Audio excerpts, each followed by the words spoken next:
কারণ বিএনপির কিছু নেতা যেইভাবে আওয়ামী লীগের পিছনে ছুটেছে এবং তারা তাদের অতীতের আদর্শ থেকে দূরে সরবার চেষ্টা করতেছে।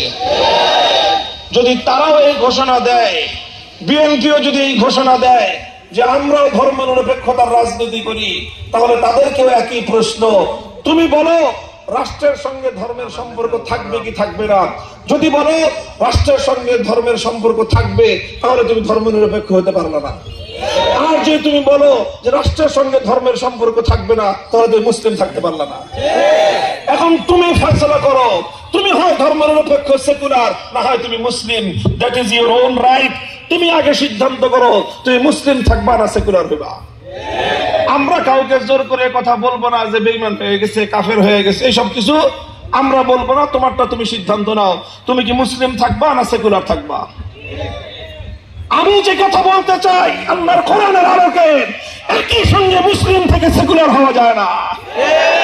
আমি কথা বলবো যে একই সঙ্গে মুসলিম আর সেকুলার হওয়া যায় না, একই সঙ্গে মুসলিম আর ধর্মনিরপেক্ষ হওয়া যায় না।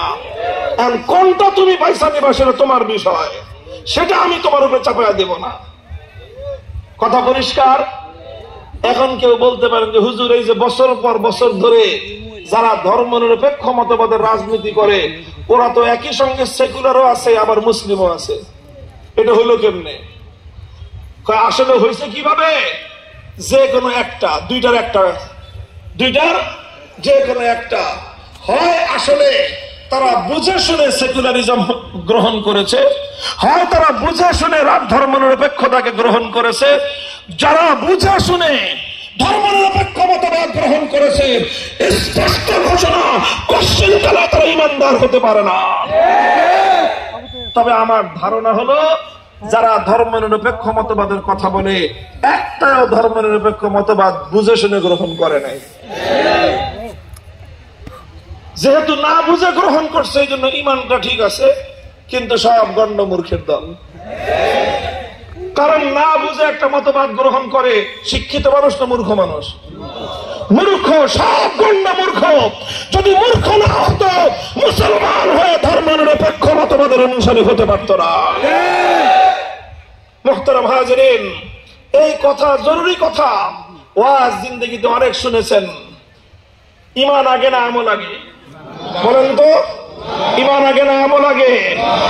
যদি ইমান দুরুস্ত না হয়, যদি ইমান ঠিক না হয়, 1000 রাকাত নামাজ এক কানা করে পরিমাণ সওয়াব হবে না। ইমান ঠিক না থাকলে লক্ষ কোটি টাকার দান খয়রাত যাকাত 1 পয়সার সওয়াব মিলবে না। ইমান যদি ঠিক না থাকে, বছর বছর হজ, প্রতি রমজানে রমজানে উমরা, এক কানা করে পরিমাণ সওয়াব মিলবে না।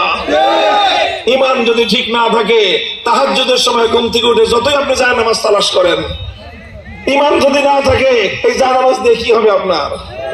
এই হজ দিয়ে কি হবে আপনার?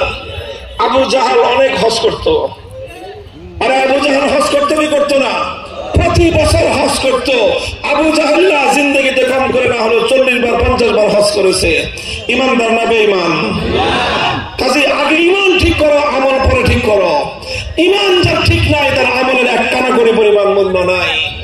দর্শক, আমার পর্যবেক্ষণ হলো, আমার মুসলিম সমাজের মধ্যে মানুষের সবচেয়ে বেশি ইমান নষ্ট হয় রাজনীতির মাধ্যমে। অন্য সব কিছুর মাধ্যমে, সমস্ত ফিতনার মাধ্যমে আমল নষ্ট হয়। সিনেমা দেখলে আমল নষ্ট হয়, নাটক দেখলে আমল নষ্ট হয়, ফেসবুক দিয়ে আমল নষ্ট হয়, ইউটিউব দিয়ে আমল নষ্ট হয়, নানা রকমের এই সমস্ত অন্যায় অপকর্মের দ্বারা আমল নষ্ট হয়, আর রাজনীতির দ্বারা ইমান নষ্ট হয়। এই জন্য আগে রাজনীতিকে ঠিক করতে হবে, রাজনীতিকে ঠিক করতে হবে। রাজনীতিকে ঠিক না করে গোড়ায় পানি ঢেলে, গোড়ায় শেকড়ের মধ্যে পানি ঢেলে ডালপালা ছাটলে কোনোদিন লাভ হবে না। মুহতারাম হাজিরিন, কথা লম্বা নয়, কথা লম্বা নয়। আমার এই বাংলাদেশ মুসলমানের বাংলাদেশ, 90% মুসলমান। এই বাংলাদেশটাকে ইসলামী রাষ্ট্র করবার জন্য ঐতিহাসিকভাবে আমাদের পূর্বপুরুষরা অনেক ত্যাগের কোরবানি স্বীকার করেছেন, অনেক রক্ত দিয়েছেন, অনেক জীবন দিয়েছেন। যারা আপনারা পূর্বপুরুষদের ইতিহাস জানেন, আমাদের বাপ-দাদারা আল্লাহর দ্বীনের জন্য, আল্লাহর কোরআনের জন্য যে পরিমাণ ত্যাগের কোরবানি স্বীকার করেছেন, পৃথিবীতে তার নজির এবং তার দৃষ্টান্ত খুব কম। 190 বছর পর্যন্ত আমাদের পূর্বপুরুষরা ব্রিটিশের বিরুদ্ধে সংগ্রাম করেছিলেন। আজাদির সংগ্রাম, স্বাধীনতার সংগ্রাম, মুক্তির সংগ্রাম। 190 বছর বালাকোটের রণাঙ্গনে যুদ্ধ করেছেন, সামেরির রণাঙ্গনে যুদ্ধ করেছেন। হাজার হাজার আলেমদেরকে ইংরেজরা ফাঁসি দিয়েছে, হাজার হাজার আলেমদেরকে ইংরেজরা জ্বলন্ত আগুনে পুড়িয়ে হত্যা করেছে, হাজার হাজার আলেমদেরকে মহিষের চামড়া, গরুর চামড়ার মধ্যে ভরে ভরে গঙ্গা আর যমুনার উত্তাল স্রোতের মধ্যে ভাসিয়ে দিয়েছে। ঘরে ঘরে এতিম হয়েছে আলেমদের সন্তানেরা, ঘরে ঘরে বিধবা হয়েছে আলেমদের স্ত্রীরা, ঘরে ঘরে কোল খালি হয়েছে আলেমদের মায়েদের। সব ত্যাগ আর কোরবানি তারা স্বীকার করে নিয়েছেন, কিন্তু ব্রিটিশের সামনে তারা মাথা নত করেন নাই। 190 বছর স্বাধীনতার সংগ্রাম করার পর যখন ব্রিটিশরা এই দেশটা থেকে বিতাড়িত হয়ে গেল, এই দেশটা যখন মুক্ত হবে, স্বাধীন হবে, তখন এই দেশের মধ্যে দুইটা জাতি বসবাস করত। এক জাতি হলো মুসলিম জাতি, আরেকটা জাতি হলো হিন্দু জাতি।